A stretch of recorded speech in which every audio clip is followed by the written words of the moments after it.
Hi, Namaskar. Welcome to another episode of India Story with Arjun. Glad to be joined today by, I'm soon supposedly will be able to call my friend Adhirath. I mean, there's another conversation we'll perhaps get on to discuss what your name means because it's perhaps a very sort of uncommon name in the northern part of India. I came to the north hoping to find out what my name means, so it You, might be. you don't have a clue? I have a few clues, but no one has ever given me a definite answer. Much like the name of my state, Haryana. Good. He's authored this remarkable book called The Moving of Mountains. It's the remarkable story of the Agastya International Foundation. Um, Interestingly, I mean, frankly, I didn't know much about Agastya until I read your book. Of course, credits to the publisher, credits to the cover, credits to the story of aha, and haha. And I must laud the way you've written the book because, in general, documenting a story of a non-profit which goes far, say, over 2 decades, is generally, a fairly challenging because you have to make a choice between what you want to keep and what you want to skip. And then you want to weave these multiple narratives, multiple threads together into and turn it into a cohesive, narrative. It's a challenge. But I found this book very readable, very engaging. Even if somebody who's not interested, perhaps in knowing the story about Augusta International Foundation, and just randomly picks up your book, will quickly get into a zap, himself or herself into reading the book. And I must give this credit. I mean, after having read much of this book, I kind of feel like that I want to pick your other books. And this been written in the introduction also, and in introduction of the author also, that you're otherwise a businessman and you've jumped into writing books. Yes. So congratulations for the effort. And let's delve into the story of Agastya and perhaps pick up topics on education, science, development in this country and turn it and see how India has perhaps progressed as Agastya took shape Yep. in the country. Um, but before that, who are you? Where are you from? What do you do and why do you do that? So, well, as the author's note says, I'm a businessman. I'm based in Bangalore. And writing came around the 2008-9 financial crisis when work was a little slow and was just trying to keep busy, and took to writing as a way to pass the time and continue to stay productive. And behind my back, my wife gave my first manuscript to HarperCollins, and that kind of took off and became my first novel. And the second one again was fiction. So both were crime related fiction. So writing this was a little more challenging, as you said, because when you write fiction, it's a lot easier to create stories out of thin air, and it's really just language and imagination that combine. But when you write nonfiction, you have to be very mindful of the fact that they're real people that you're writing about. So being true to what they've done, being true to their opinions, their own self-image, not trying to trample on that, and bringing their perspectives, I think, is very important. If someone has given you the privilege of interviewing them, you need to do them the honor of including the perspective or the insights that they believe are most relevant and putting that in the book.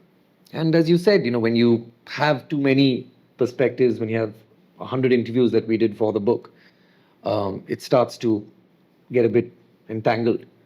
And then this detangling that and still holding the narrative the way it needs to be held, it was definitely challenging. It took me about 2.5 years to do. And as I said, juggling that with the business was always it was a difficult thing. But I found that, and a lot of folks that work with Agastya have found that when you devote time to a cause like this, other things kind of tend to take care of themselves because your heart feels it's doing something for the right reasons.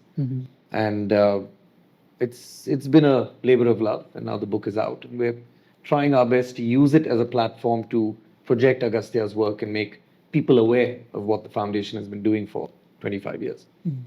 Was that the objective in the first place? To come out with a book just to tell people? For me, it was, in a sense that I think when you speak with folks at Agastya, what you get immediately is a very obvious understanding of the altruism that underlies the organization, which is why it's been so successful, I think, because it's held its soul throughout, the ups and downs and the challenges and the various victories that they've had. They've maintained a, grounding in humility. The downside, I would say, of that, if you can even call it that, is that you don't tend to be great self promoters. You don't tend to jump on the ceiling and say, on the roof and say, well, look at all the great work that we've done. So I saw the book as a great way to encapsulate the entire journey, the story, to bring in a lot of anecdotes and perspectives that maybe would get lost in time otherwise if we didn't do it at this point. As people retired, as people ended their careers, it would be a lot tougher to get their viewpoints, or they might forget stuff. And we'd already lost, three of our founders, back in 2010, 11, 12. And so we didn't want a situation where stories were lost in time. So that was one reason to kind of bring in to encapsulate things, to bring a repository of Agastya's journey and chart it out in a very structured way. And the other was, yes, once this story is out, we hope people can read it and understand the immense challenges, this almost Herculean task that they undertook. And the way they've done it with a lot of grace, with always treading the right path, always saying that we're going to stay a clean organization, because at the end of the day, we are catering to children, and the child is our end customer. So we can never come across as anything other than pure, because that will reflect badly on the kids who come through Agastya and use our methods to educate themselves. So in general, so 2.5 years you said took you. Was that end to end? Was it beginning to end? Yes. So the interviews, I think, took close to a year, maybe about 8 to 9 months. But bringing also many 100 people together for interviews is a massive task. It was a massive task, and I did that on my own because I didn't want to put any pressure on the on scheduling and stuff, and because, for example, if you're reaching out to a donor, you don't want someone else making that call. You have to do it personally and say, I, value your time, and it would be a great honor if I could speak with you. And so, and again, because my own time was a little fluid, it was a lot easier for me to do that. So over about 8 months, the interviews were done. I think it took another 6 to 7 months to write the book. And most of the rest of the time was, of course, editing, going back and forth with the publishers, and trying to create a final product that was worthy of Agastya. A lot of time was spent on the cover, for example. That took a while.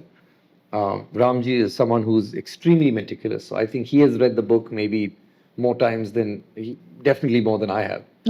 And each time he would find micro details that could be changed, or he would feel that, okay, if you've said this about so-and-so, can you change the tone a little bit? So he was very mindful and sensitive to the idea that everyone that's mentioned and that has helped Agastya should be portrayed in the right way. And of course, even if you give it to copywriters, there's always going to be a typo here and there. And his eye for detail was such that he would come back saying there's a full stop missing on page 127. Can you look into that? So that back and forth was both useful because, of course, he was passing it, taking it through with a fine-toothed comb, but also because it gave us time to reflect on what else do we want to add, are there things that we're missing. And so the last section where we say it's key insights or key learnings, and I say that's via a conversation with Ramji Raghavan, that was something I was really glad it wouldn't have happened had we not had so much back and forth. And we were able to distill a lot of the learnings that I think he has gleaned over these past 25 years. And a couple of people have really said that if nothing else, even if I didn't read the rest of the book, that section alone is like a manual I'd like to hold on to and keep referring to, because it's really, it's learnings that you can really apply very easily to whatever field you're in. And I think that was something I was extremely glad we were able to include in the book. Okay, then. That being said, where are you coming from? As in, what were you doing prior to 2008-9? I was a consultant.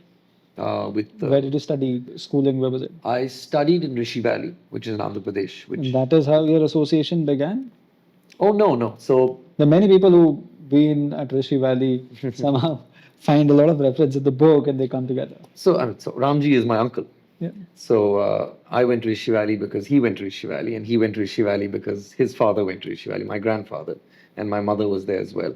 So we were a family that was kind of deep-rooted in I guess, alternative education, which is what Rishi Valley is.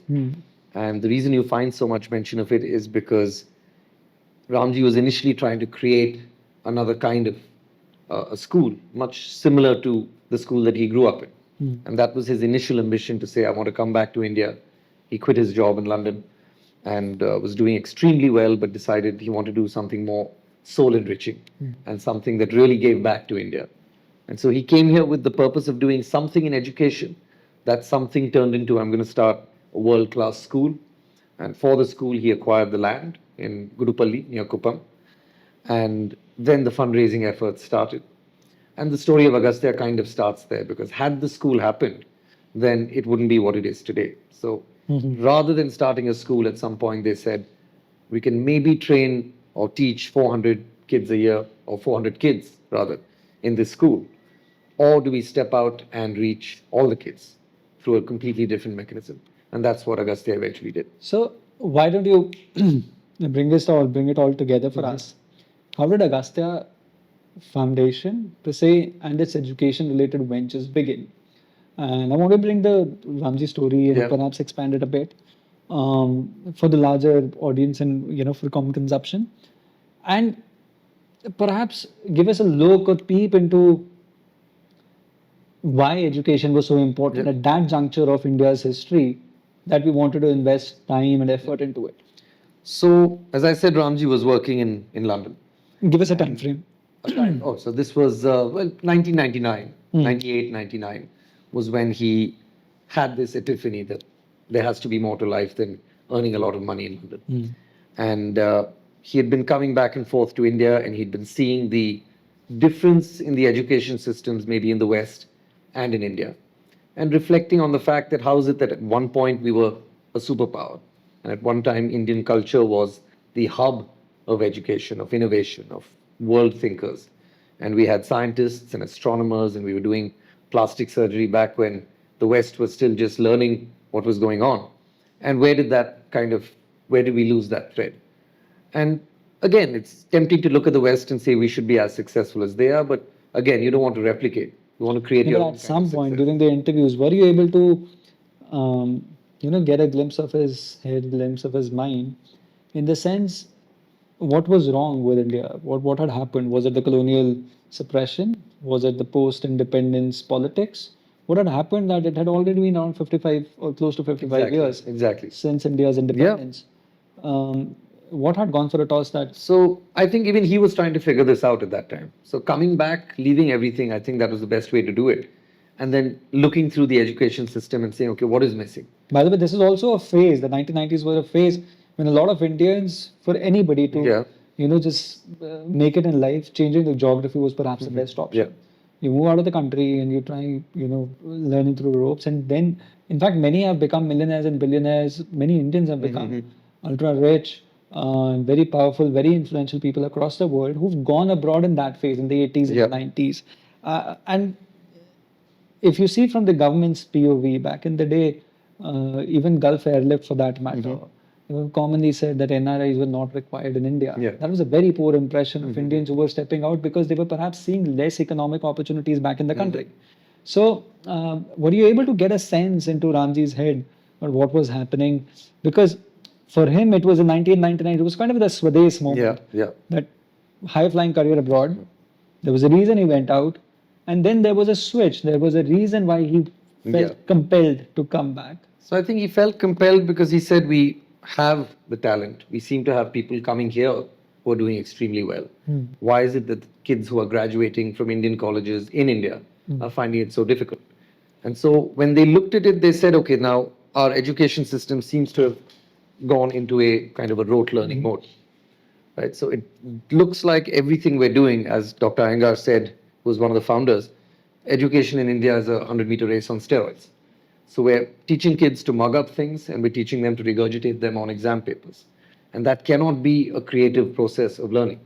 A child cannot really learn if at the whole time that they're in school, there's a gun to their head saying, if you don't get 99 or 100%, you're not going to make it. And the volumes in India were such, you can't really blame the country as well, because you're You cannot deal with such huge volumes just like that. Essentially, 150 years ago, the country saw an overhaul of its entire education system. And prior to this, we were there were learning methods, there were learning systems that we had developed indigenously. And they were fairly successful, by the way. I mean, we gave little credit time and again to, what our country already had. And India was still, there's thousands and thousands of years of education system being overhauled by, a new power. And then over 150 years expecting that the larger country perhaps, learned and in a different new way. And of course, like you said, I mean, I don't want to jump the gun, but your response had, elicited mine when I say, has anything changed even today for 20 or 25 years later since Agastya has been there? Because rote learning somehow is at the core of our, competitive We're still doing it. education system. It has, I wouldn't say it has changed in the sense that even with Agastya's interventions, and we'll come back to the education system, but to just answer this question, we don't really interact or create interventions beyond the 9th standard. We try and interact with kids from the 5th to the 9th. And we know that at 10th standard level, a child and the parents and the teachers are going to come back and say, hey, listen, you can't come and take their time 2 hours a week or whatever time that Agastya spends. It's too much. The kid needs to now focus on boards. So that system hasn't been shrugged off entirely. But what we were seeing and what Dr. Iyengar at that time was seeing as the head of the Atomic Energy Commission, he said, I'm constantly seeing graduates who I'm trying to recruit, and all they know is what they've learned in those books. And a new problem, a ground up problem, a completely real world problem that they haven't encountered before absolutely stumps them. Now, teaching a child the way to think through those problems is very important. I'll give you the example because I was in consulting. When you go for a consulting interview, they ask you these very bizarre questions. And they become quite famous now if you say, how many footballs are there in the world or how many mobile phones are there in Africa? And the idea is, again, not to find a number or to get a right answer, but to follow the thought process. How do you arrive at the answer?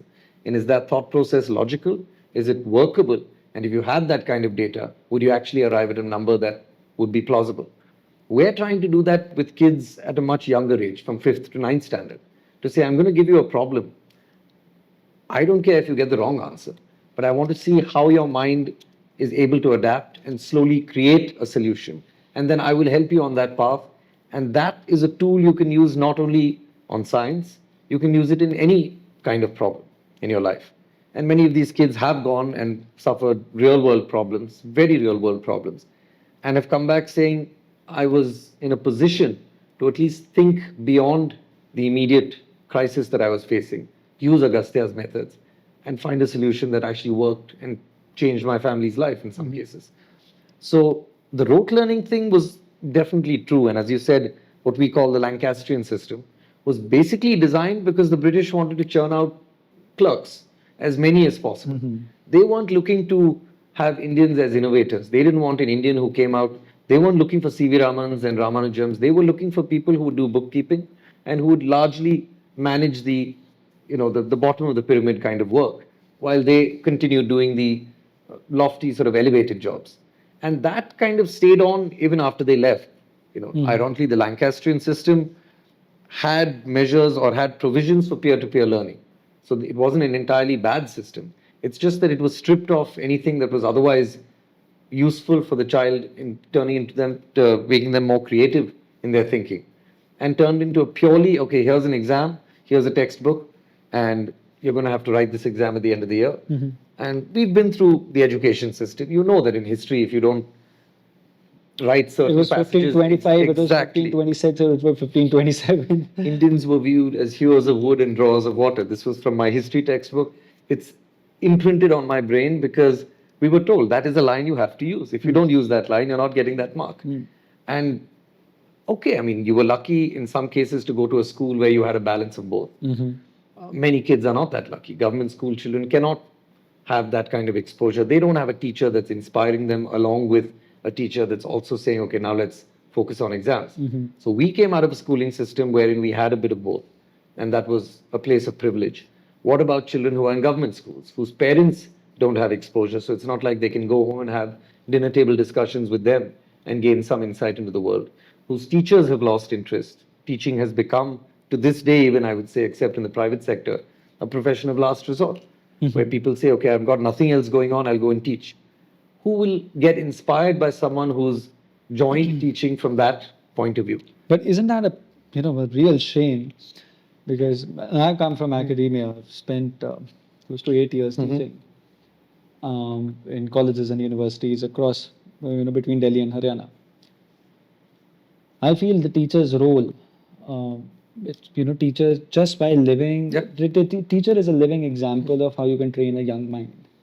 And like you rightly pointed out, that many academics are academics today because perhaps they didn't find any other perhaps opportunity.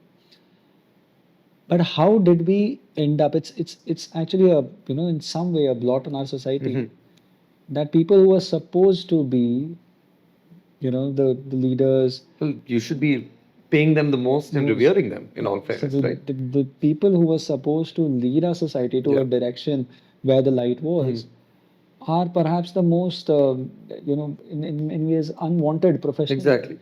Deflated almost. And not just India, right?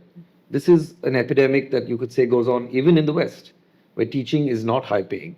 Teachers make a lot of sacrifices because maybe they love the profession and they love the kids, and they take whatever they're getting and they do it. The US is having a horrible problem right now. Their schooling system is falling apart. And this was not always the case. It wasn't. Right after independence, there were many people who were professors and academics, and they became our political leaders. But then we see a sudden turn, and of course, it gets a bit into the political conversation.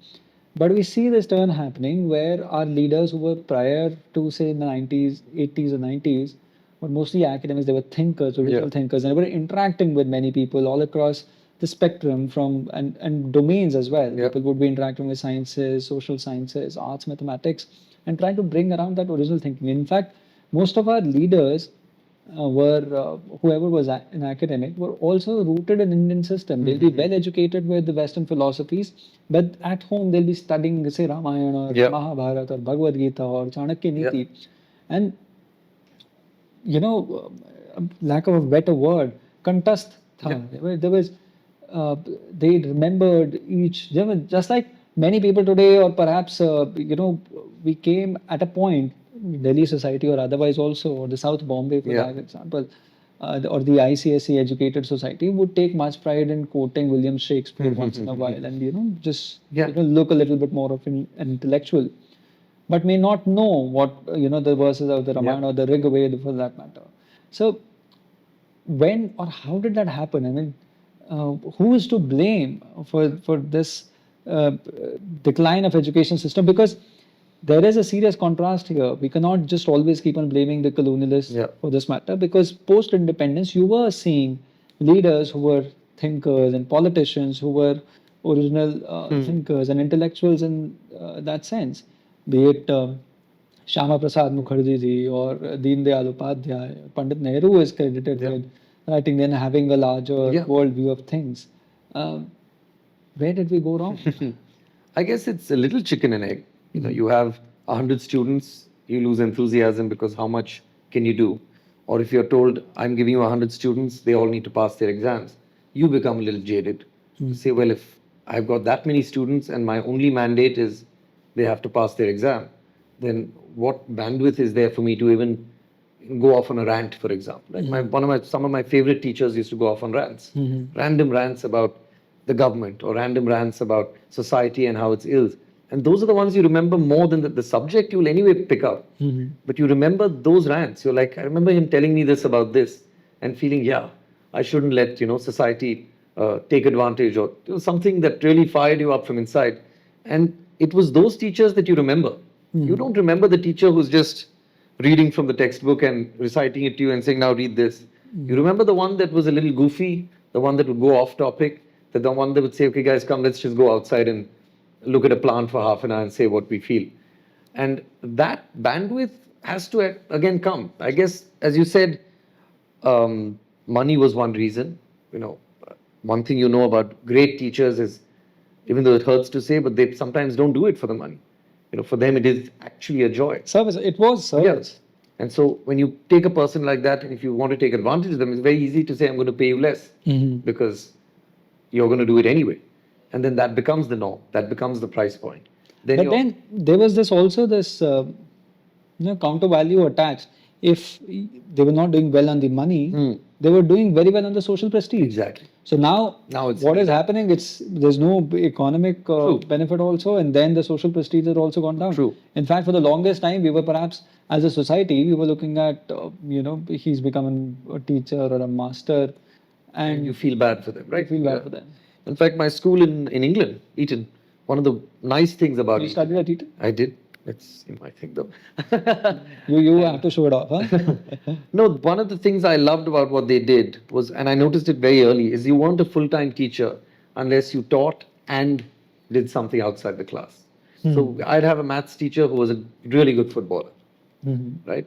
And now suddenly I have a different level of respect for the teacher because you've not only met him in the classroom where he's teaching you maths, and that's great, but you met him on the football field. He's taught you about sportsmanship. He's probably argued with the ref in front of you and shown you that, it's not, there's nothing wrong with wanting to win. And he brings a lot of those examples back into the classroom for a child that might be struggling to say that, hey, remember when we were playing so-and-so and this happened? Try and think of it in that way. And I thought that it was a brilliant way, and we tried to implement that in Agastya. It was one of the first things that in one of our early brainstorming sessions, I said, a teacher has to be a friend. A teacher has to be someone the student looks at and thinks, there's no hierarchy here. I do respect you, but I also want to be able to argue with you. I want to be able to come and tell you I'm not happy with the way, this discussion is going. And I want to be able to push back when you give me an answer and ask you why. I don't want to, you're saying, okay, 1 + 1 is 2. I don't want to just sit down and say, okay. I want you to give me the liberty to say, why is 1 + 1 2? So when Ramji sat down with some kids once, he asked them, I'll send you all my Agastya science models if you want to your school, and we can keep them there. Do you still want the Agastya instructor to come to your school? And they said, yes, we do, please. And he said, no. He was teasing them and just trying to see, where does the loyalty lie? And he said, no, okay, fine. I'll train your teachers. I'll build a little science lab in your school. It'll be very nice. You won't have to step out. Do you still want the Agastya instructors to come? He goes, yes, I still want them. He goes, no, I'll give you loads of experiments. Take them home if you want. Do whatever you want. He said, yes, we do want them. So he said, why do you want him to come? He said, because he's the only one who treats us like a friend. And it was crucial for Agastya to, when another girl we talk about in the book, Uma, and when they asked her, what big change has Agastya brought in your life? And they expected her to say, I've learned a lot about science. I feel much smarter. My grades are improving. And instead she said, sir, I am not afraid to speak anymore. Right? And one is, of course, hearing a girl say that is very heartwarming because you think you've really had impact in that, especially in the villages. But the other is you've created this system of not just the science learning and the education, but a system of caring and confidence. Caring and confidence. That's the right. Very important, right? And when Agastya stumbled on this, so we started with the motto of we want to spark curiosity, nurture creativity, and instill a culture of innovation. That was the initial motto of Agastya, and those were the 3 pillars along which the foundation was initially started. A few years down the line, they said, hey, listen, Ramji met this very eminent professor from Stanford, who's mentioned in the book as well. His name is Huggy Rao. And Huggy was kind enough to give me an interview. And when he said, when I first met Ramji, firstly, he just walks into my office. Ramji has the habit of just calling on people and saying, hey, can I come and just talk to you? And he calls them curiosity conversations. And he's very blasé about it. He said, look, I don't think anyone doesn't want to have a conversation about something. So, if you're the right kind of person and you ask politely, most people are actually quite happy to speak to you. So he walks into this Stanford professor's office and he says, okay, I want to describe what we're doing. And I'd like you to tell me what you think. And so Huggy said the first thing he started saying is, we're doing this, we're doing this. And so he said, what do you think we're doing, Ramji? He said, well, I think we're teaching science. He goes, I think you're wrong. I think you're teaching love. And I think you guys you haven't yet realized the knock-on effects that this is having. That when you give a child the confidence to speak up, you completely change the fabric of his understanding of his own circumstance. And that, I think, as I've been, as the book also states, has been the most important thing that Agastya has done, is to bring kids from places of diffidence to places where they feel I can be a leader, I can explore my strengths, even if they're not in the academic field. They could be something completely different.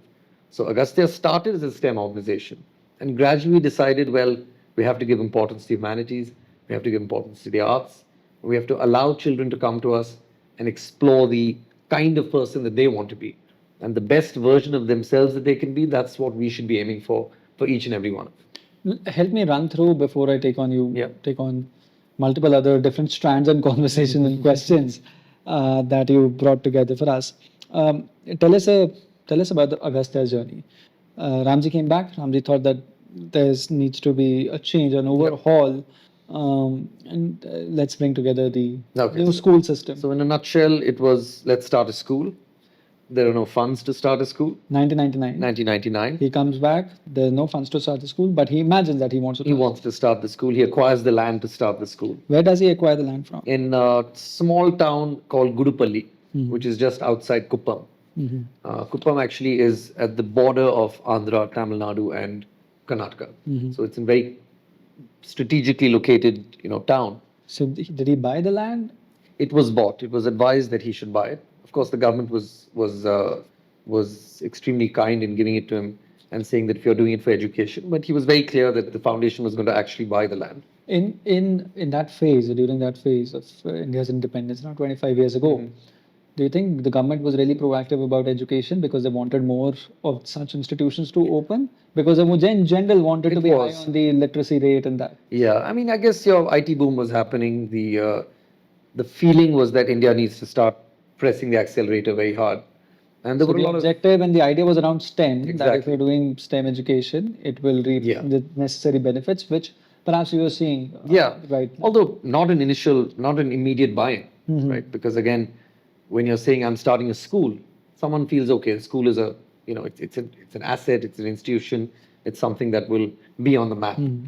And gradually the model changed. They were doing science fairs. They were trying to engage rural children with. So 99. Yes. This was happening. This is all between 99 and 2001. Okay. Right. So the land has been acquired. It's been decided that they want to open a school. Ramji's come back. Ramji's trying to find friends, family, benefactors, Anyone. people who just support his ambition Yeah. or mission. So 2001. And then 2001, I think it dawns on them that this may not happen as easily. Right? They do a lot of the maths. They say, okay, the amount of money we need to raise is quite substantial. Now, between 99 and 2001, they've been experimenting. What kind of educationalists do we want to be? What kind of school do we want? What kind of methods work with children? And in this process, they've conducted some science fairs. They've conducted some teacher training workshops. They've gone out to villages. They've engaged with children just to see, okay, what does a child really respond to when it comes to learning? And they've devised that, okay, we seem to see that hands-on learning does seem to be a great way to reach the child. And fortuitously, there was scientists from DRDO, there were scientists from IISc, from the Homi Bhabha Atomic Center, many of whom had done a lot of groundwork on hands-on science learning, and who were happy to give Agastya the models that they'd built. And Agastya got someone to build the physical models from the designs and took them out to the villages and were trying to engage the kids. Around 2001, 2002, it dawns on them that there's not enough money to start a school. It's a huge chunk of money that we need, and we don't seem to have any. Again, dot-com bust happens.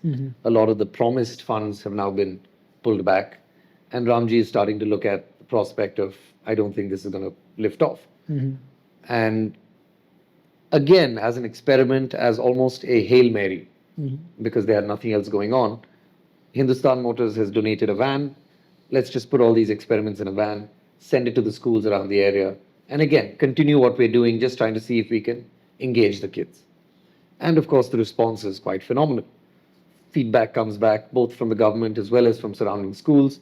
Can you send the van again? How many more vans do you guys have? Can you not send a van to this other district?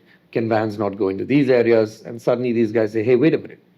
Now we have two options here. We can keep doing the school thing, in which case 400 kids would be probably educated to a very high degree because we seem to know what we're doing as education is concerned.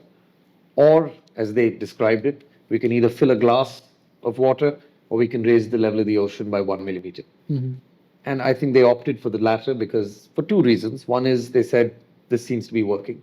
and it's something completely novel and unique, and it's a creative idea to something that we believe is genuinely a problem in India. Number two, price points are much lower.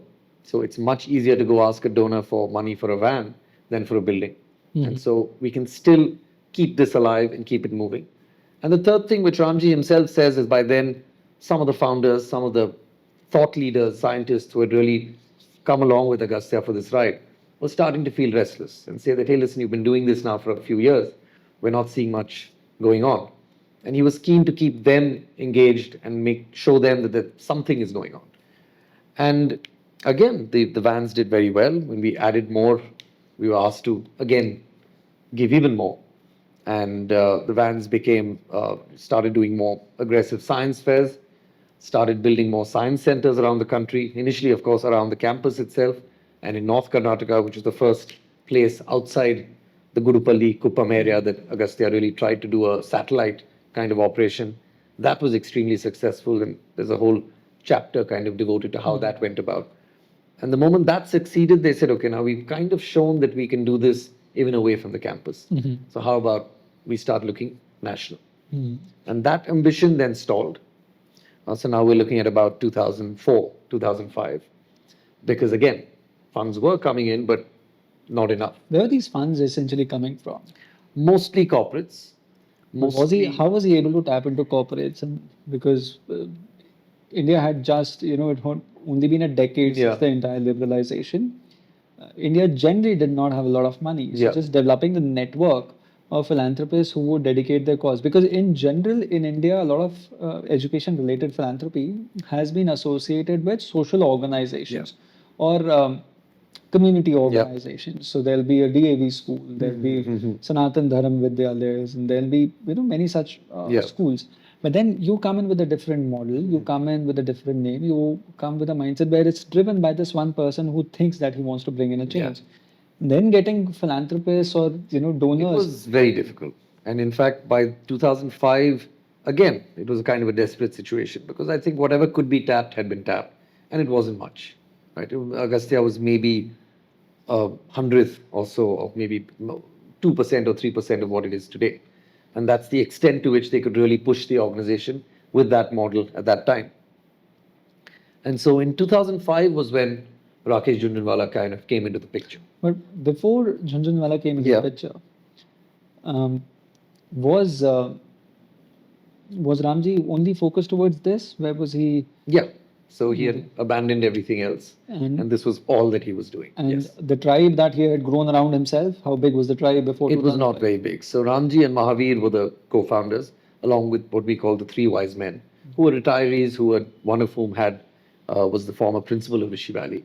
The other was Dr. P.K. Iyengar, who was with the Atomic Energy Commission, and K.V. Raghavan, who was Ramji's father, who was a former CEO and chairman of Paris and Engineers India Limited, and who had helmed a lot of large-scale projects. So they it was a very high, you could say, achieving team, which brought no educational experience as such, other than Dr. Balasubramanian, because he was a former principal. So they were approaching education from a very first principle point of view. It was almost lateral thinking, or as we say, non-domain expert thinking, wherein you'll ask a brain surgeon to come and look at an aircraft engine and ask for his suggestion. And I've met, by the way, a brain surgeon who works with Rolls-Royce, and he told me this. He said, I'm what you call a non-domain expert. I'm like, what possible reason would you be required looking into an aerospace engine? What would they gain? He said, they have a bunch of folks from different fields, simply because that's the only way they get completely tangential answers to some of the problems they're facing. Really? This is very interesting, right? That's the way they operate? That's the way, it is. At least in design thinking, or at least in the research labs. So they're called non-domain experts. They're basically experts in their own field, but not necessarily knowing too much about what you're particularly doing. So these guys became that for education, looking at it from the outside and saying, okay, if I had to solve this and I don't know anything about it, what would I, from my background, do? So Ramji, being a financier and a banker, came from a background of scale, of, no idea is too big, no problem is too large. So that was where Agastya got its appetite, you could say, for covering the entire, the country. And they never shied away from that, because that was always part of the culture. With Dr. Iyengar, you had the scientific community. So he was coming at it from an angle of I can see it from the other end and I see the problem from there. So if I wanted to solve it and move back towards the 5th, 6th, 7th, 8th, 9th standard kids, what would I want to change over here so I can see the graduates who come out in my end with the right qualities that I'm looking for? You sound like you watched that movie of Leonardo DiCaprio where dream within a dream. Yeah.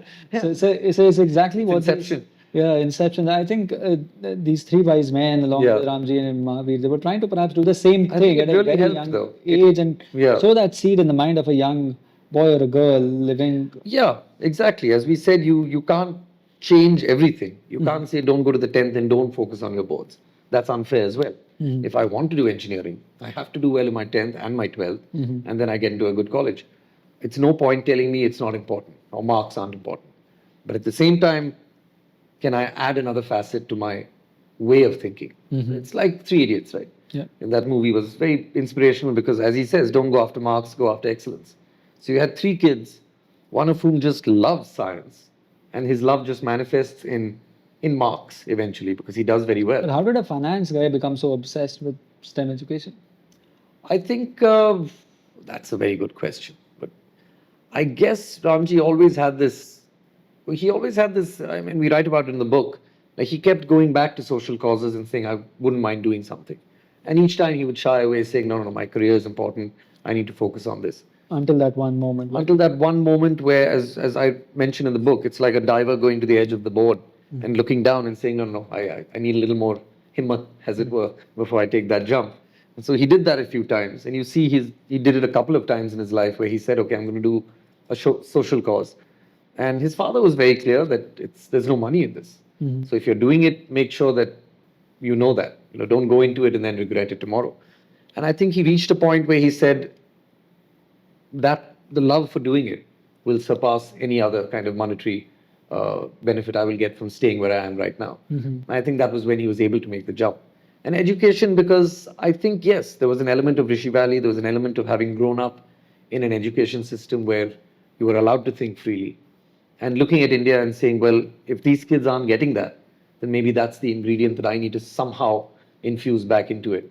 And if I can do that in a small and meaningful way, then you might see something pretty great. There are 2 points that you've made, perhaps repeated also. One, thinking freely.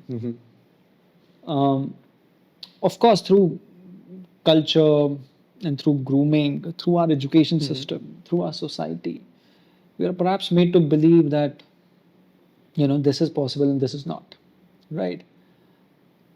How was, before we, of course, I've learned from you, and there are many impact stories which become good testimonies to how Agastya has done it. But I'm curious, how was Rishi Valley able to do it? That's one part. Second, of course, the second important thing that you said was speaking up. Yeah. I remember, this is an incident I remember when I was teaching. These were master's first year students. And young people who were coming from different villages across South Haryana. And I asked them to give an introduction. It's a very common thing because by the time I had appeared for SSB and a couple of other civil service and UPSC interviews, and I asked these, young people very genuine questions. Just introduce yourself. Very meekly would they say their name. Yeah. I mean, there was no. It wasn't coming from the throat lever part, Almost coming from the chest. Eating Right. the words as they come Yeah. out, right? Yeah. And just saying your name loud and clear for the larger audience consumption is such a challenge. It's not being taught in our colleges or schools also for that matter. I think these two are very apart from the what do you call the motto of Agastya Foundation and how they teach from curiosity and just learning and then enjoying that learning process. These two things or these two objectives are largely the goals of that if our education system is able to achieve it, then it's a bloody good success. True. But then we roll back, how was Rishi Valley able to do it? I'm not been to Rishi Valley. Yeah. I don't know about Rishi Valley. You're obsessed with Rishi Valley. Your family loves Rishi Valley. Yeah, well, 3 generations there. And I think one thing is you have to be honest, Rishi Valley marks were never the end goal there, right, as well. And you may even say that that's a little detrimental because sometimes if a kid wants to say, go to IIT, for example, then usually you have to take a gap year and kind of cover some of the stuff Were because they it was not. normally students who would take an year off to prepare for exams We like this? used to see it quite often Okay. because even internally there was no hard and fast, you have to get 95, 96, No 97. culture of a rat race. It was never. It was never encouraged. Do you have peers who found it challenging in the corporate world? Yeah, I think I found it difficult when I left Rishi Valley to say that I need to be a little more competitive. One of the things that Rishi Valley genuinely doesn't believe in is unhealthy competition, and it could be extended to say they don't believe in competition at all to some extent. But at least when we were there, yes, you would compete on the sports field, you would compete in the classroom, but it was always healthy competition. And unfortunately, in the real world, sometimes it's not that healthy. It's almost cutthroat. And so you could be in a situation where you step back and say, whoa, I kind of don't want to be a part of this at all. Right? And when you say, how have they done it? I guess, they've produced a lot of people that have gone on to do great things. And that's true, like most great institutions have. But I think keeping that balance between what is important, not just from the marks perspective, but what is actually important. So we always taught that the valley is very important. The preservation of the environment that you have here, it's a very beautiful place. It's extremely beautiful. So that preservation was ingrained into us from a very early age, that you can't be destroying it as you grow up here and pass out. So simple things like how do you treat disposal of garbage? How do you treat the plants around you? How do you actually treat the animals that live on campus? Do you let them be and just live their lives, or do you try and go and throw a stone or something like that? Those kinds of things were discouraged. So it teaches you to be a very civil human being. I'll give you that, definitely. And most of the people that I know that have passed out are folks that you would generally like to hang out with. They're not jerks. I'll give you, that's definitely true. But at the same time, yes, when you leave Rishi Valley, there is a feeling that the world seems to be a lot less kind of a place than what I'm used to. And so for me, it was a culture shift when I left and I went to England. I had to kind of relearn a lot of things. I had to remind myself that it was okay to be fiercely competitive in certain things if I had to.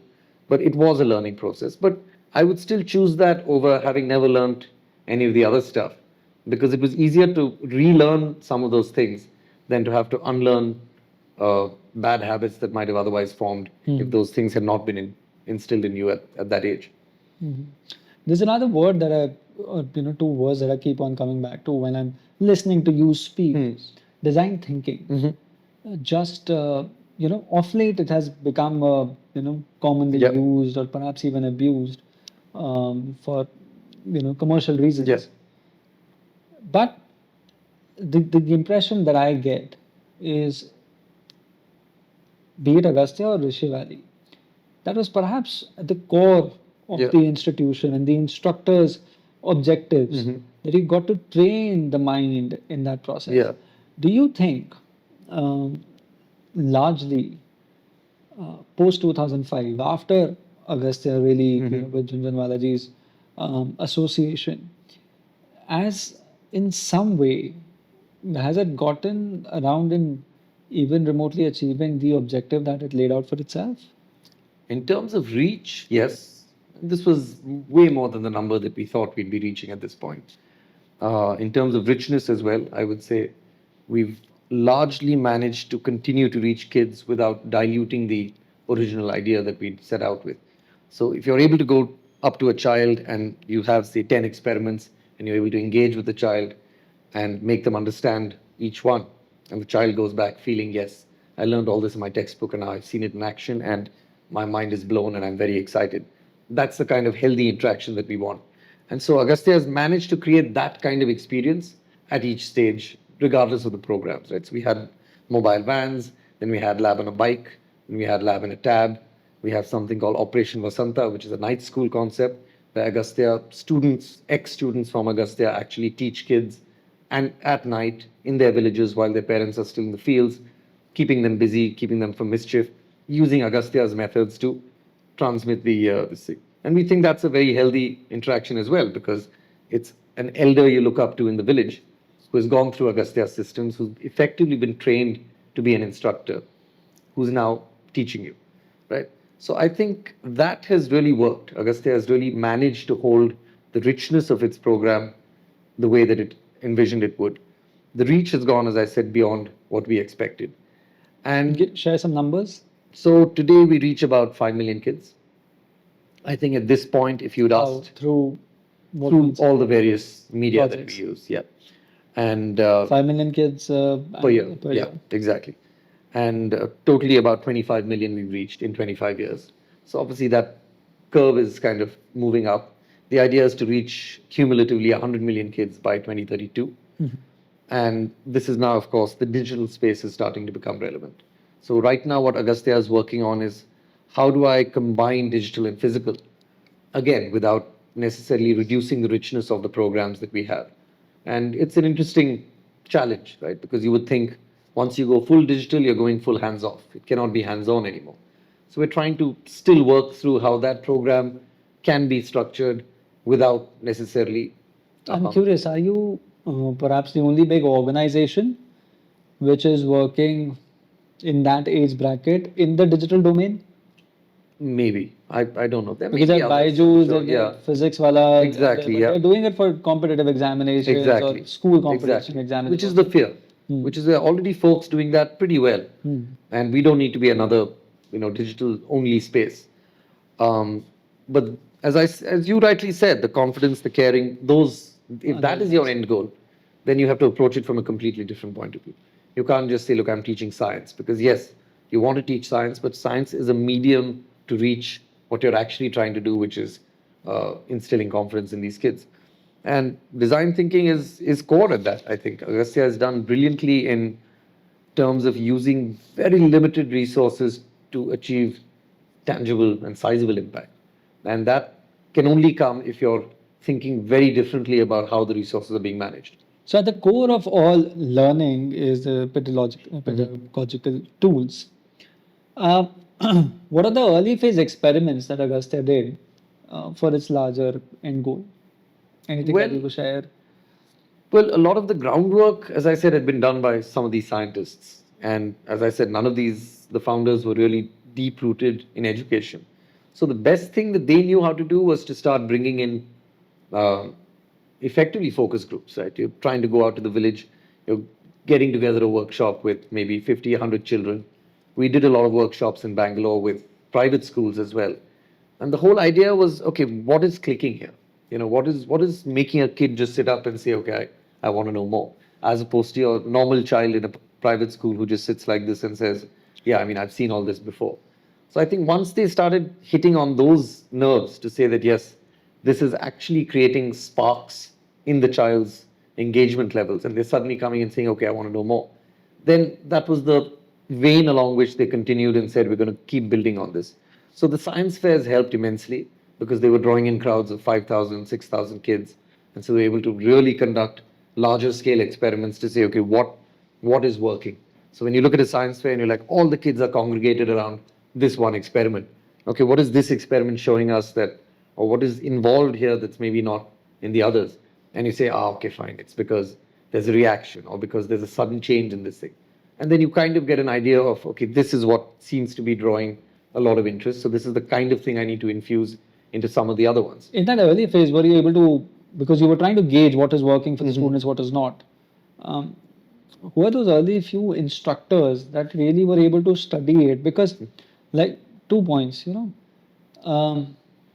general, science fairs, it's usually school students are Yeah. queued up just to do visit the science Yeah. fair. That's all. But you're telling me that your instructors were able to gauge the curiosity of the kid, and at the same time find that there were some students, or perhaps all of them, who were interested in science fairs. I don't see a lot of that happening through my school life Yeah. also. I was curious. I remember I was asking in ninth standard questions related to Milky Way galaxies to my teachers, who Yeah. said that perhaps it's not the right age, or you may not. Yeah. How are you even thinking about it? And that, in my personal opinion, Demoralizes you. yes. Yeah. But essentially, it has happened to me because I got exposed to books. I never started off to become a become an author. Mhm. One reason why I was able to do it is because at very early age in my life, I got access to cars, science books or a set of science books, generally how do things work and things like that. And that has really shaped how I think. Yeah. That has really shaped on, like when we were coming over after coffee, we were talking about there are people in the car who are perhaps doing multiple things, Yes. and we are not ashamed or sort of Yeah, exactly. underconfident about it, because that has happened because we were exposed perhaps at an early age to this idea that we can do a lot Yeah. of things if we just put our mind to Yeah. it. That's not how education system generally is. Now, rolling back, how was Agastya able to, one, identify instructors who would instill this sense of confidence among young students, and so that they start thinking on these lines? Two, how are you making science fairs interesting when largely science fairs were about 10:30, Yeah. boarding a bus, sweating it out on the bus, just gossiping with classmates, and then queuing up Yeah. outside a museum and just seeing things and just getting out? So one was, see, instructors was a challenge, primarily because where do you get where do you get these people, right? Where do you get someone who wants to go in a van to a rural area and teach kids? But And perhaps do it passionately, And do it because passionately. your objective will Exactly. only be achieved if people are doing it with all of their heart. Exactly. So Agastya's first few instructors were rock stars, right? So we talk about Balram, we talk about him being the first instructor, and his was more a sense of wonder because he was equally amazed the kind of response that he was getting. Then it became a lot tougher, right? To get instructors, to get, again, you could easily get a teaching job and be in one place at one time and not have to move around so much. Some of these guys were spending the nights in the van. And, we say in the book that he said when we got, when we used to join, we'd get a pillow and a blanket and a backpack. And we were told that some nights, because you're in between villages, you'll spend the night and you carry on the next day. Not anymore, thankfully, but in the early stages, that was a kind of passion that some of these guys had. Now, why would someone do that? You're absolutely right. So, Ramji coined this term, right? That he said, I don't want BEs and BTechs and BEds because, if someone doesn't have those degrees, it's fine with me. I need BEEs, Bachelors of Energy and Enthusiasm. Give me dropouts. Give me people who have nothing but a passion to kind of do this well. Give me people who believe in what we are trying to do. And we'll train them and turn them into people that actually can have an impact on these kids. And again, for example, if you take a dropout and you train him, he doesn't want to go anywhere else. He's getting a lot of prestige. And when you talk about the second thing, how does it links to what you feel when you enter the classroom, for example, of especially in a government school. It is a very different feeling. Now, you go to a private school, and we've been to good schools, and you say that so and so has come to give you a talk, and you see the body language of the kids. Most of them are from good families. They've seen this, they've seen great things on TV, they've understood how different things work. Many of them have gone abroad. The attitude is, yeah, okay, well done, whatever, right? Very different for a child in a government school. For him, anyone coming in with a little bit of outside information becomes a novelty item. So I've been into classrooms where the kids are screaming as if you're a rock star. I go in with the instructor. They know the instructor. They met him before. And they're just cheering because they're so excited he's come. So that is a very different attitude, firstly. One, it does something very different to the instructor. It makes them feel extremely invested and a sense of ownership to, oh, I can't let these guys down. And two is you start seeing it appear on the science fair side. These are the same kids who are, the reason they're excited to go for the science fair is because the city kids, again, are being forced to go there. Whereas the village kids, the kids in government schools, rural areas, for them it is a great excursion, you could say. It's something completely different. And it's not what they get in the classroom a lot of the times. What they get in the classroom is a book, and there are lines they have to memorize. And with Agastya, they're like, okay, fine, you're telling me instead of sitting here doing this, I could go there and attend a science fair. I mean, hell yes, why would I not choose that option?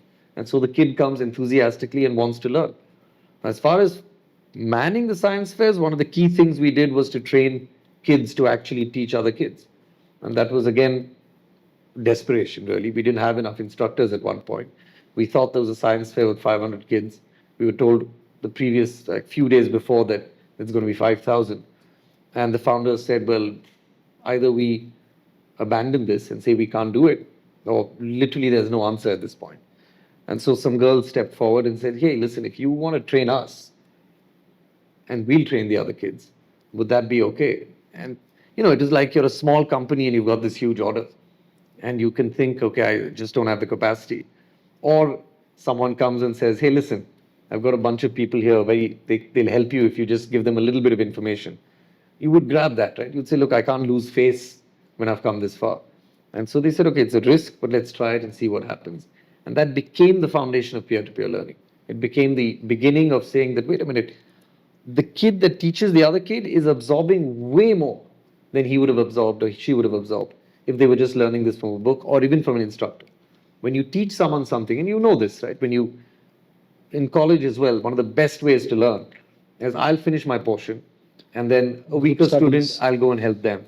And when I help them, my understanding starts changing and becoming a completely different level.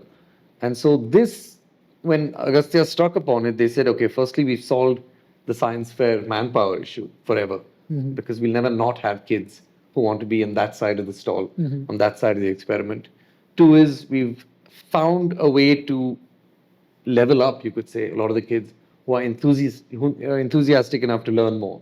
And they became the young instructor leaders, as we call them. So that's still a program that Agastya does, wherein it chooses, or otherwise, if kids are really enthusiastic and want to learn more, it gives them a lot more time, gives them a lot more intervention. Instructors spend more time with them. And then that has become one of the key programs in Agastya. And again, it came, when you say design thinking, it is purely a design thinking thing. There's no additional resources, no addition of manpower as such. With the same amount of money, with the same space, how do you actually suddenly create more from nothing? And that is what happened there.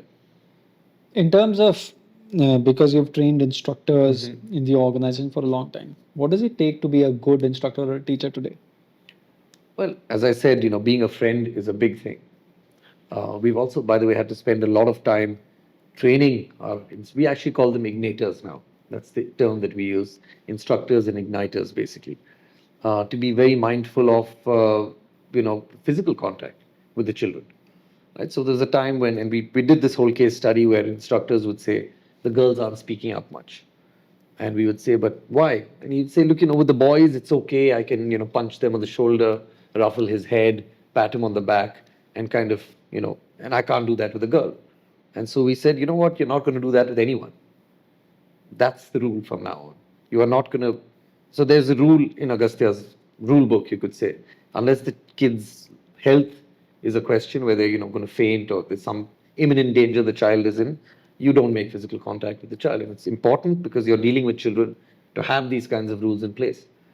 And the other effect of that is the girl suddenly feels at par, right? It's not that the boy is getting a little more attention. They're all at equal levels now. And that, again, brought the girl a little bit out of her shell and to say that I'd like to contribute to this class. So, there's a lot of work that has gone into what makes what we call a super class. So there's a whole chapter on our total quality management process, wherein we get 2 hours with the kids at any given point of time. Now, you have to utilize that time to the max, because that's all for that kid. This is like a really big deal because you're not going every day. He may be seeing an Agastya instructor once a month, but it may be the highlight of his or her month. So make that time count. So on the ground feedback, a lot of master trainers, as we call them, IMTs, who are instructors who've basically achieved a certain level of Jedi sort of seniority level, Jedi master level kind of instructors, are sent into classrooms to audit them live and to say, okay, fine, I see what you're doing. One is, for example, maybe the introduction is a bit too long. You don't need to spend so much time telling them about Agastya. That has to be a 2-minute maximum stop at the end of 2 minutes. Then you need to move on to this. You need to spend so much time on explanation, so much time on hands-on, so much time on questions. And, so it's really structured in the way that I think the only comparison, even though I'm not fond of the comparison, is the fast food industry, right? Where we're saying, okay, you need to be able to take this to the middle of any part of India, the middle of Bihar, middle of Punjab, anywhere. And the instructor needs to know with absolute clarity what is expected of them, and how a good class or a good session should be. And that, I think, is the backbone of what Agastya has done. And that is how we've managed to kind of maintain this consistency in quality over such a long period of time. Because a lot of effort goes into making sure that this is understood and the message is always communicated to the instructor that I know I'm sitting here in Bangalore or we're in Kuppam and you're sitting there in Delhi. But that doesn't mean you just get to walk into a class and do it any way you want. There is a reason we have structured it this way. And if you stick to this, then the class goes and it gives the maximum effect for the kid. Fair enough. But again, in terms of instructors and teachers in modern day, apart from caring, what are the other qualities that a teacher should have in order to be a great instructor? And these are lessons I'm trying to draw from Agastya's Yeah. experience. What should be a great teacher be I'm doing? trying to think what I looked for in a great teacher when I was there, right? When I was a student. And I guess, And also at Agastya's experience, by Yeah. the way, because at Agastya, if you've been able to Yeah. establish or perhaps achieve that level of curiosity in a young mind, that is essentially the objective, Yeah. be it at master's level. Because even at master's or PhD's level, you know that young or students or researchers are not great original thinkers. You're expected to solve problems, you're expected to find solutions, you're Yeah. expected to find original or hunt for original ideas. But that process itself, I mean, there's a 2 year of coursework in a PhD program True. is essentially for the same reason, so that you unlearn Exactly. what you've learned, and then you start focusing your energies and mind into this one set objective that Yeah. you've set forth for yourself, and then think about these new things. Think about what all has happened in that field already, in that domain already, and now you start thinking, well, where are the problems? Where are the fresh problems? And then start working on figuring out what is the next step here. So if I'm saying that even at a PhD level, it's tough to find teachers. teachers or even students for that matter who were able to achieve Yeah. it. The problem must be solved Must at be a much solvable. younger age. Now at much younger age, it's only possible to do it at a school level. A teacher. What should a great teacher be like in order to accomplish? Yeah. Because education is not just for a couple of years down the line. Yeah. We're trying to create India as the superpower of the world. We are trying to, and we don't want to be superpower in the sense that we want to be Vishwaguru. That's an objective that the Prime Minister has laid out for us. So by 2047, if we want to be a country which is giving great original, thought leaders and perhaps reach, what India was back in the day, we need to solve this problem. The fundamental problem is education. How do we fix that? And we've sort of come to a conclusion that it has to be solved on two fronts. We need to create an environment where we are able to teach them or at least train them into how to think and solve those problems. In order to achieve that objective, we need to have trainers and teachers who are able to instill that into a young mind. Now, the question then rolls back into What are the ingredients for that? for the teacher. Yeah. I think it boils down, for me at least, to three things. One is, of course, content. Kids are very perceptive. If you don't know your stuff, I think we all remember this, right? A teacher comes in, is a bit confused about the answer.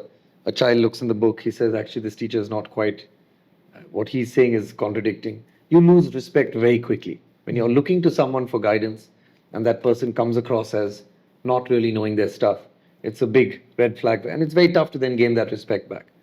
The other is, of course, structure. Same thing. A child is very perceptive of someone that's just jumping from point to point. So giving a child a structure is extremely important to say that, yes, this is what path we're going to follow and the reason we're doing it, and bringing the child back constantly. Right? Because a child's mind is going to jump in every which way. Oh, sir, you've shown me this. My father was telling me that. Like, no, wait, hold on. We're still on this topic. We're going to get there. So that's something they respect.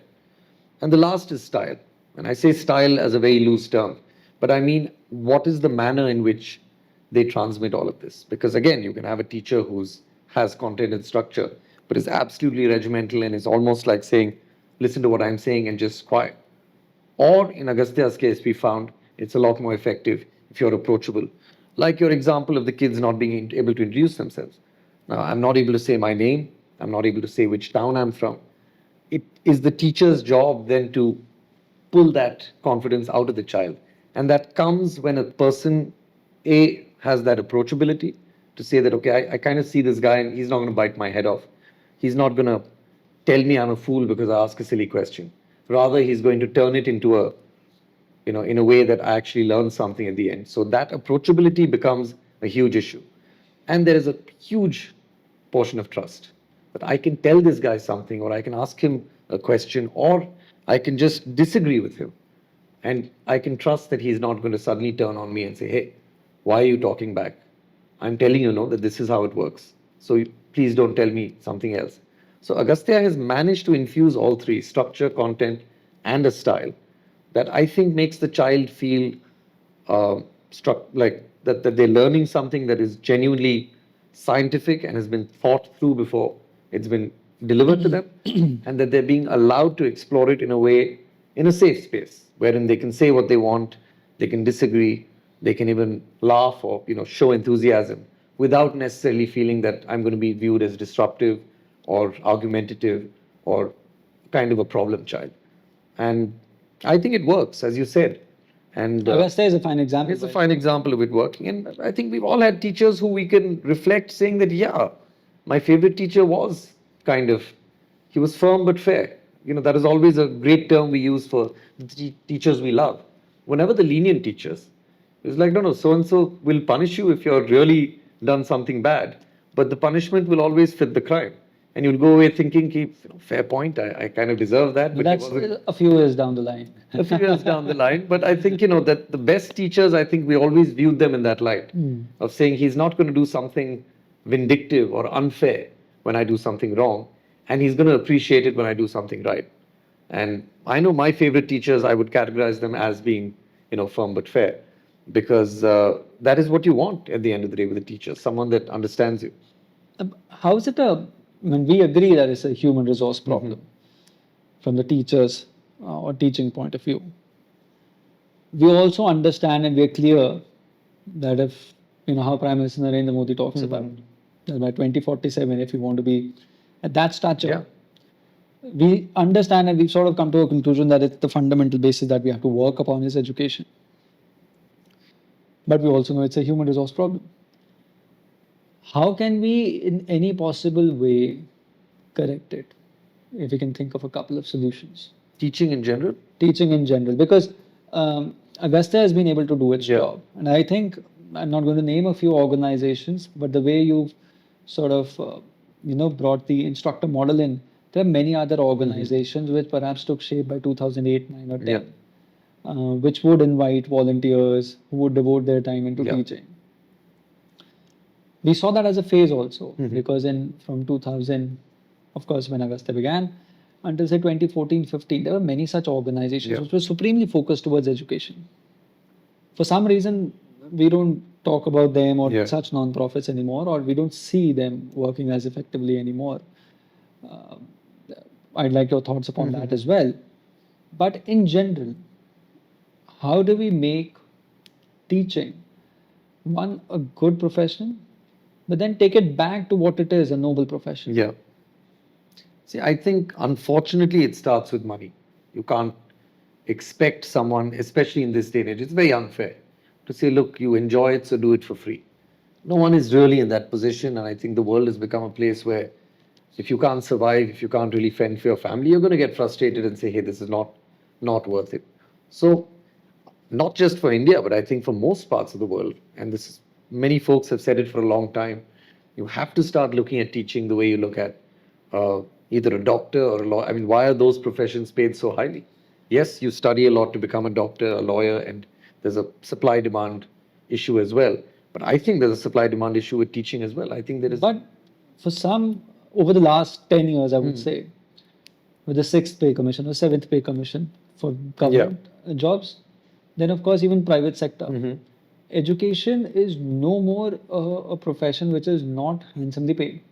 In generic terms, I'm not saying that, comparing it to a hedge fund manager. True. But in general, in government jobs or even in private teachers, university and college professors are being paid handsomely, which is why many of them are choosing to.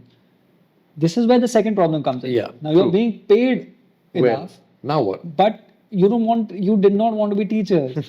You're becoming a teacher because for spending those 5 or 6 hours at the education institution, you're being paid a couple of lakh rupees a month. So, how do we fix the second problem now? Because you've sorted the challenge with money.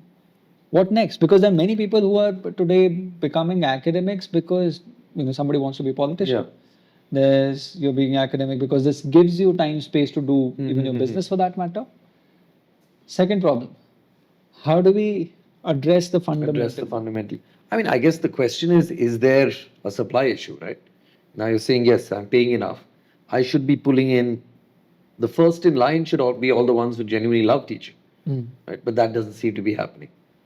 So now, For many, it's something like right after graduation. yeah, So after your post-grad, if you want to become a college professor or something like that, you want to clear your net examination.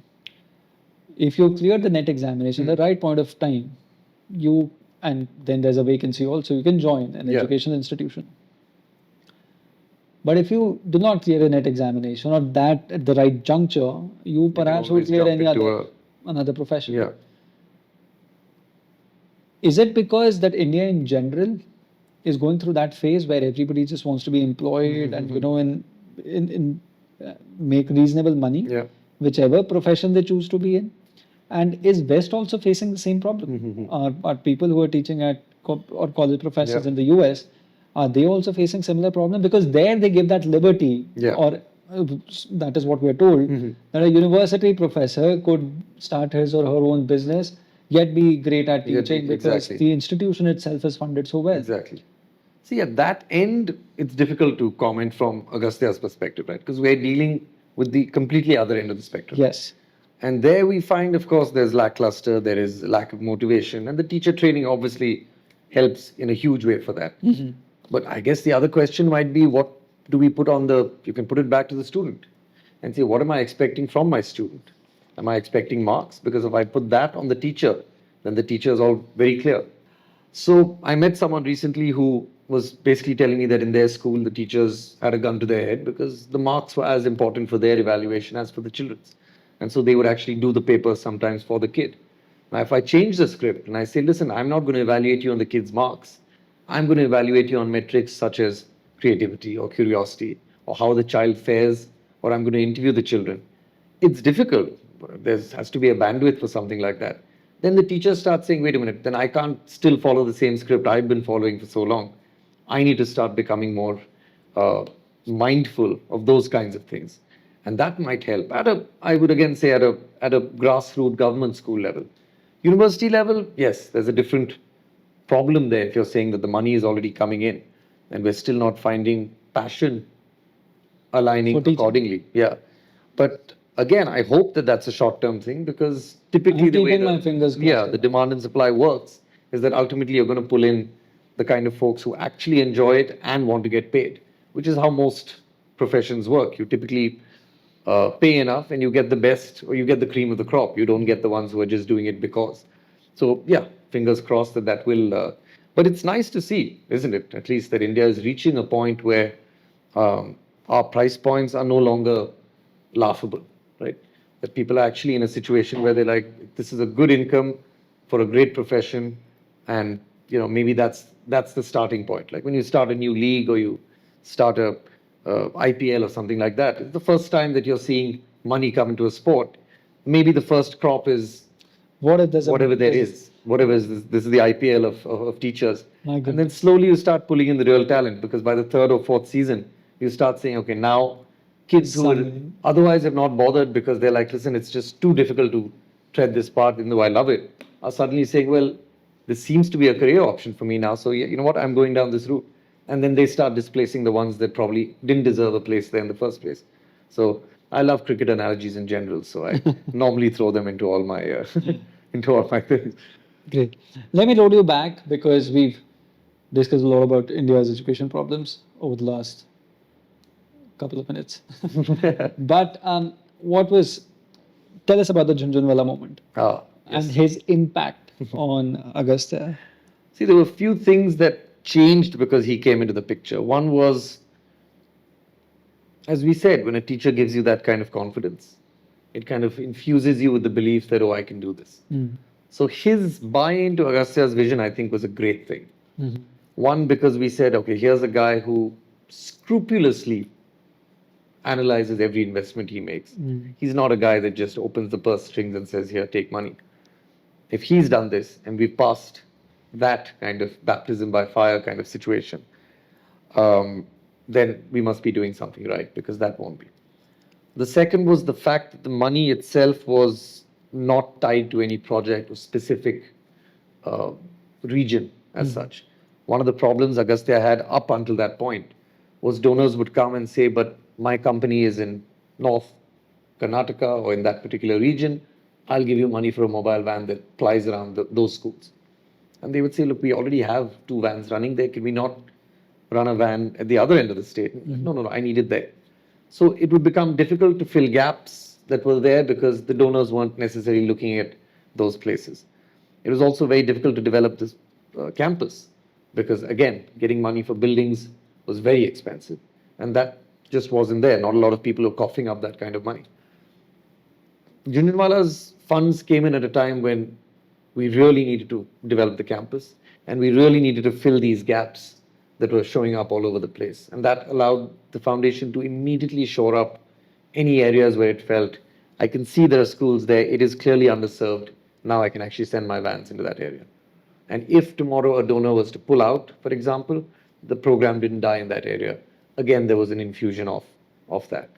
And the third thing is, once he came on board, a lot of people started looking at Agastya very differently for the same reason. That if this guy has vetted you and said, you guys are good, you must be doing something right. And your numbers must all add up because God knows he knows his numbers like crazy. And you wouldn't have gotten past the gate otherwise. And Vivek, up until the point where he died, I think he was a staunch supporter. He loved, we spoke to his family after, and I interviewed them after his death. It was really heartwarming how he would sort of sing Agastya's praises. Any meeting, any interaction he had, he'd try and bring them into the conversation, saying, someone is talking about investments. He's like, yeah, but this is one of my favorite investments, Agastya. And he was a really fierce supporter from the inside. So board meetings would often be would always be at his office in Bombay, in Nariman Point. And the only times he would get angry was on Agastya's behalf. He would suddenly get very upset that, you've gone to this region, this particular person has not given money. And he'd be like, he would get upset to say, what's wrong with these people? How are they not seeing what is obvious to me that you guys are doing great work? And then invariably he would make a phone call or he would try and, push people to donate and to become a part of that whole mission. And that was it was a great to have a cheerleader of that caliber. And so that chapter that I've written, The Big Bull, was a lot of fun to write because it also kind of showed Ramji in a very different light because he was almost kind of ready to give up. I think at that point he tapped on every door, he turned every stone, and he was all ready to say, okay, fine, I don't think anyone's going to buy into this vision. Most of the large families, the large HNIs, as it were, already had foundations and they wanted to do the work within those foundations. So here was a standalone entity that was trying to pull someone in. And it was very tough to get that kind of buy-in from anyone. So when Jhunjhunwala came on board, it changed the fabric of it. Really was the inflection point. It kind of changed our trajectory to the point where suddenly we were able to invest in those areas that we thought, okay, we really need to do this now. And it happened at the right time, I think. But what worked, if you see from Ramji's perspective, you rightly pointed out there are many HNIs who have their own philanthropic institutions and are perhaps focused towards that.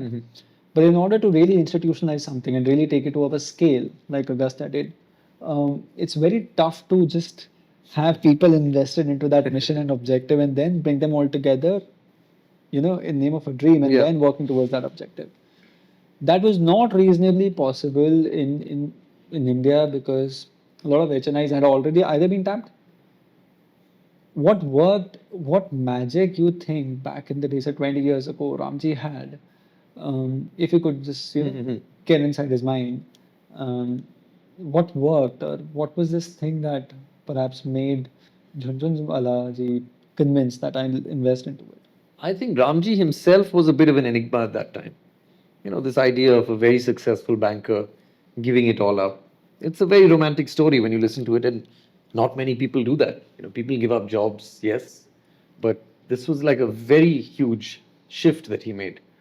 And so I think even initially when he met people in the space of finance, there was this feeling of they understood what he had given up because they could look at where he was in his career and extrapolate what he was heading towards and say that, okay, it's not just the money you've made now, it is The your lifetime's multifolds, wealth. the multifolds Right. of money that you would have made in the couple of Exactly. years. And he was at that point where he was he's got mid 40s, where you just start really raking it in.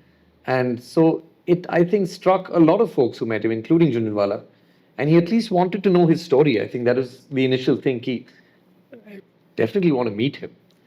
And I think then by his own admission, I think Junjunwala was very struck by the word curiosity. Right? Because he always believed and he always said that I was a very curious child. And my father encouraged that curiosity. And that's why I am where I am today. I was never told to stop asking questions. I was never told, don't delve deeper into something, even if it's not your subject. And that freedom turned me into who I am. And so when he saw that word, I think, in Agastya's manifesto, I think he wanted to know, okay, what are you guys doing? What is this curiosity that you are trying to spark? Is it akin to what I have? And he felt, yes, this is what turned me into who I am. And from that point on, I think he bought into the vision, and he could see, even if we at that time maybe couldn't see where it was going, he could see what we were creating and the groundwork this would lay for the generation that would come. So again, as we say, Agastya came at a time when education wasn't a here and now urgency. Right? India has loads of problems. Poverty, we have nutrition, kids sometimes don't get 3 meals a day. Now, when a child hasn't been fed, you can't really go up to it and say, here's a science experiment, why are you not engaging? So obviously, if you had 100 rupees, you'd use it to feed the child rather than engage them in science. I think what Agastya was saying was, yes, this may not be a gun to the head kind of an urgency, the way that so many other problems are in India. But it is something, if we don't start working on today, we'll start seeing the impact in about 25 or 30 years. When did Agastya start moving from the STEM or science fairs and STEM education or focus towards STEM education to other perhaps subjects as well? I Was think that about organic or natural, or was that It was a constant? pretty organic. STEM was easier to transmit, obviously. Taking a science experiment to a village is a lot easier, surprisingly, than taking a dance performance or taking a musical instrument, for example. And so I think when the campus developed and when the auditorium was built and when the innovation hubs and the art centers were built, I think at that time they started encouraging artists to come spend time on campus. And then when the kids would come from surrounding schools, they realized that, okay, there's a whole different level of engagement that we're seeing here with respect to these kids. And that was when the shift happened to say that, wait a minute, some of these kids are very good artists, maybe not great scientists, but why should that be a problem? Because that's their skill, that's their strength. And then the foundation stepped away and said, yes, I think it has to be a holistic look at the child rather than specifically on science. So I would still say we're primarily a STEM based organization because that is how we take our work into the villages and into government schools. And we're at the end of the day trying to help kids with what they're learning in their classrooms. But it leads to a lot of knock-ons, and I think that is where we're currently operating. I understand that you deal and interact with government and government education departments. Of course, offer your services to government schools also. But do you think your learnings and experiences at Augusta have been incorporated in some capacity um, in curriculums in any way, or is just that Augusta is solely doing it till today, even today? See, one thing is, of course, teachers come from government schools, they learn at Augusta and they go back. And a lot of that gets implemented to some extent, or maybe even to a large extent, at the government schools. Two is the government has never told us this doesn't work, or that this is not something that we see as value addition to the child's journey of education. So that support is always coming. And the government understands, like most schools understand, that look, this kind of creativity learning, this curiosity training that you do, is a formula you guys seem to have cracked and done very well. So we're happy to send our teachers to you. Which governments are we talking about? Are you talking We- about central or state governments? Well, I think we've had good responses from both. Karnataka government has been extremely supportive. We've moved into Assam recently, so the government project there is happening. There are more, I think, government Agastya partnerships around the country, and it usually happens when the government says, "Okay, we want to expand this much more quickly." So, in the case of Karnataka, because we'd shown in North Karnataka that we were able to operate outside the campus and basically create a similar experience for kids over there, that's when the government stepped in and said, "Okay, listen, if you can do that there, you can do it all over the state." And so that became a huge part of our program at that time. And it's a domino effect. It keeps, the more you show, the more kind of show impact, the more response you get. So Agastya was doing that or focused at STEM education. It still is. But in terms of quickly developing the education or the academia world and what is perhaps required for the next generation, um, it is generally believed that governments or bureaucracy is not very quick to adapt. Is Agastya able to adapt to it fairly well? For instance, would you want to introduce computer education or AI learning Yeah. at an age where government education institutes might not be able to? So we've already started. There are coding workshops that happen with children. There's a We Learn app. So there's an app which actually takes digital content. So digitization has become a thing, and we understand that a lot of kids are comfortable with it and they want to know more. And we say that yes, definitely coding and AI are the future at this point. We're looking at them as if these kids can't understand these concepts. There's no point teaching them. The science is great, but then it becomes foundational and the actual work is then happening at that end. So we've already started doing things like that. And it's an evolving process. I think one of the For things. the benefit of our viewers, could you share some of the people who are still in your board? Well, Ramji is on our board, and we have, well, let's see, Dr. Atre was the former head of the DRDO. He's currently a board member. Vidya Shah, who's with Idlewise, she's a board member. When Rakesh ji left or passed away, then of course his wife Rekha Jhunjhunwala is on the board. Vishal Gupta, his nephew, is on the board. And yeah, so see, these are some of the board members we have, right? In terms of structuring of the organization, is it a trust or is it a society? It's a non-profit company. It is a trust. It's a structured as a trust. And it is non-profit, of course, and it's not allowed to generate revenues, for example. So it's an entirely donor-based model. So even in cases where we have, for example, schools, we have a thing called camps on campus, where private schools can send their kids for maybe 3 days to the campus to experience the same stuff, which, by the way, they love as well. So even that has to be done through a donation, lump sum donation, rather than that we can't really invoice anyone for that.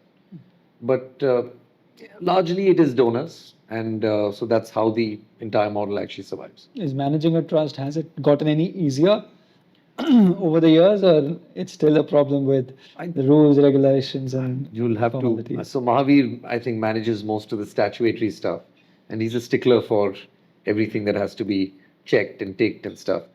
So you'll have to ask him, but I can tell you from his expression, it hasn't gotten easier. Okay. Any of your favorite, stories, impact stories Yeah. of Agastya that you could share? My favorite story is the one we read about right at the end of the book, which is of this girl called Monica. And it illustrates a number of things. But you know those stories where you see someone and you're thinking, this person is really an underdog. And then you start rooting for them. And then at the end of the day, they win. And you feel, that was a really good, it was almost in your face kind of a, see, I did it kind of a situation. So her story was pretty much that. You're talking about a girl child who's not a very good student, who has been told by her father that once school ends, you're going to be married, and that's it. And I don't think she had any ambition beyond that, because what is she going to do? She's not interested in studies. And this was her lot. I think Monica had kind of accepted that that was where things were going to go. And enter an Agastya instructor who I think that day happened to be doing blood tests. So he was poking the kid's finger taking a little drop of blood, analyzing it under a microscope, and telling this child, this is your blood group. And Monica was absolutely astounded by this. Right? Again, you're talking about a child who's not had the exposures that many of us have had. So for her, and we call this a pinprick moment, right? It's the moment when your mind kind of comes alive and you're like, wait a minute, I've been looking at things all wrong. You're telling me this kind of stuff happens in the world? You can take information out of a little drop of blood from my finger? That just blows my mind completely. Suddenly she gets very intrigued. She wants to study more. She goes and tells her father, I want to go to college. And he says, absolutely not. You're going to study, you're going to get married.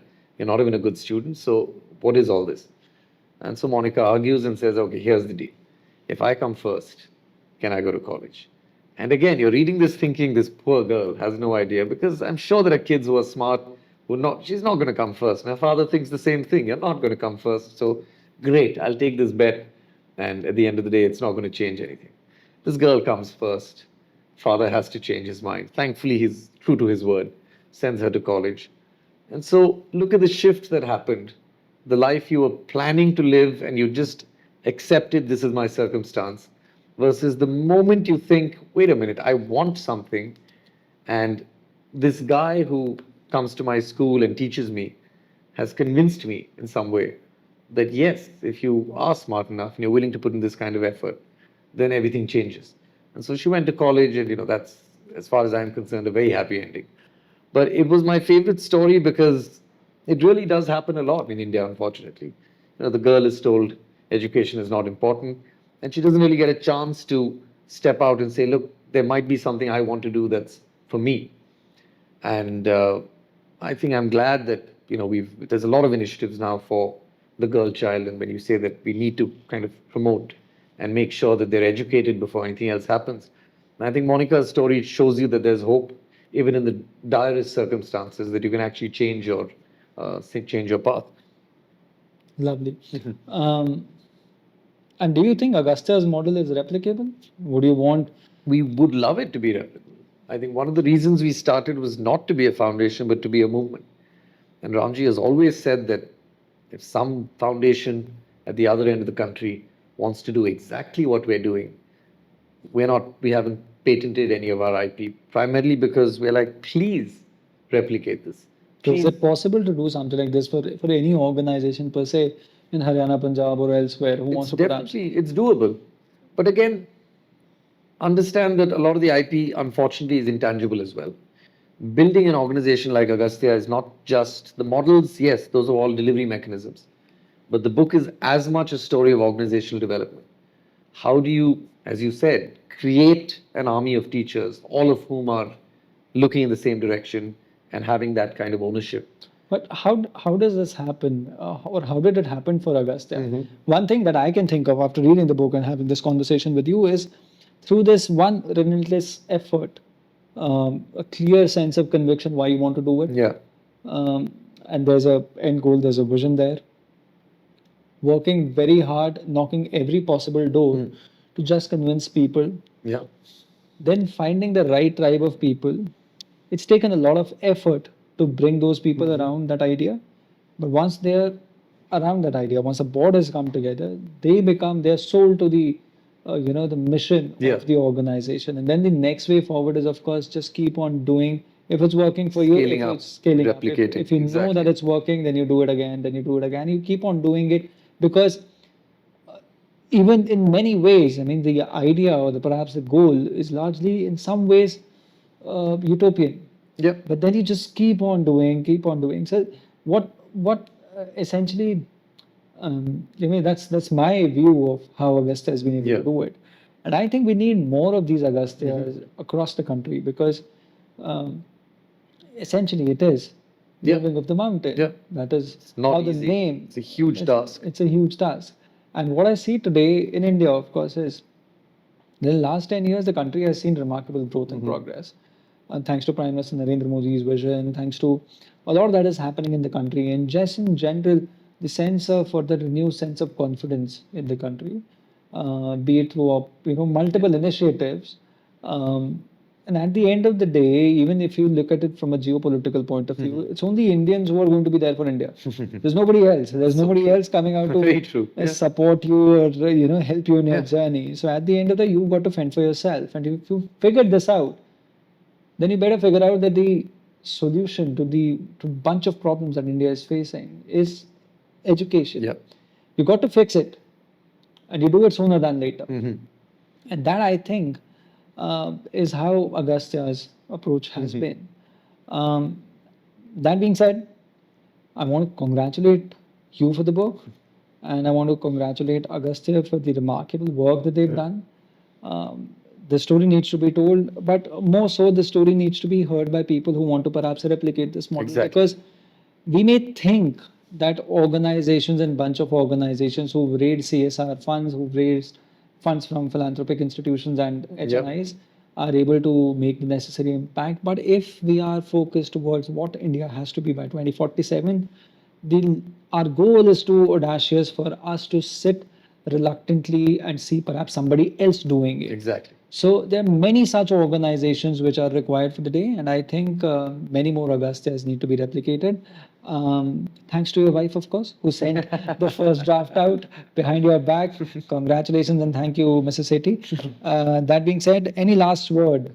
Well, as you said, we'd love to spread the word. As I've said in the book, we're one of India's best kept secrets. And part of that reason is because people have been very understated in the way that they've tried to beat their chests about what Agastya is doing. But I think they're doing remarkable work. And I think the story, if you can spread it, and if you can share it, and if you can appreciate it, and give it to people who in turn might see some value in either contributing either their time or their money. As an NGO, that is the lifeblood, you could say, that we depend on. And yeah, I thank you for the privilege of your time. I think it's always heartwarming when someone not only reads the book but appreciates the message behind it and then goes on, as you have done, to a whole other level of asking questions, which is what we try to do with our students, right? I'm giving you the book, but you've actually gone to the depths of saying, thank you for the knowledge, but let's start chewing the knowledge and splitting it apart and seeing what that really means. And that, in a sense, is Agastya. So you've imbibed that beautifully. Thank you. Because I'll be frank here, there are many topics that we haven't discussed. Many stories. Education is, there's a reason it's a 25-year journey, right? So There are many stories in the book that we haven't discussed. But again, I want to roll it back before we close this conversation. If there's a non-profit who wants to perhaps replicate the model of Agastya, how can Agastya help do it? well, Because of course, we understand this very clearly. Any organization, whichever wants to reach out and Yep. perhaps copy the model, is going to be their grit. They'll have to do Exactly. it. Agastya is not going to do for you. But if Agastya can help in any capacity, well, teacher training, it starts with that, for example. So you say, okay, fine, I have 20 instructors. I'd like to send them to be trained. Agastya will always do that, because for us, it's a question of you're putting more good back into the education system when you do it. I am afraid. I think if I ask more questions, I'm going to roll back into. We are going to roll back to a recording. But I got to ask you this question: do instructors get paid? Yeah. And do they get paid handsomely, or do they get more paid more in terms of the social prestige they get? I don't know the exact number, to be honest, but yes, of course, they do get paid. They get paid probably at the level of a school teacher. I think that A government school teacher or private school? possibly a government school teacher. So, I mean, again, it's not handsomely, I'll be honest. I'm speculating here, but yeah, I don't see it as being. But the prestige thing is very much a motivation for a lot of them. A lot of them that I spoke with, there is a fierce sense of ownership for what they're doing, and they understand the mission. And Agastya does its best to make sure that it tries to give as much as it can. But again, Basically, Agastya as an organization is trying to make every person who is involved in the organization involved in the larger mission of the organization. And that, I think, is a great lesson for any organization to be successful. If you want to sustain for 25 years and still have much more audacious goals, it's got to. it has to filter down to, even if you go to a Agastya campus and you speak to the lady managing the, cleaning the stalls or otherwise looking after the library, she will be able to tell you this is our mission, this is what we're doing. So communicating that goal, when you say organizations that replicate, have to kind of do that because it infuses the entirety of the organization. And then you've built not just a team, you've built a movement within a movement effectively. And that is self-sustaining. It can be a very, very powerful thing. Great. Like we said, thank you very much for your time. Thank you you. very much for the wisdom. Thank you very much, Agastya International Foundation, for doing the great work that you have been doing. I hope many organizations who are perhaps trying to replicate this model do get a few lessons. Reach out to these guys. They've been doing incredible work, and we need more of these organizations across India because a lot more needs to be done if we want to see our country flourish and perhaps reach the heights that we've read, in the books about. Thank you very much. Thank you much for your time. Let us know in the comment section if you like it. Share any snippets as well. Thank you very much.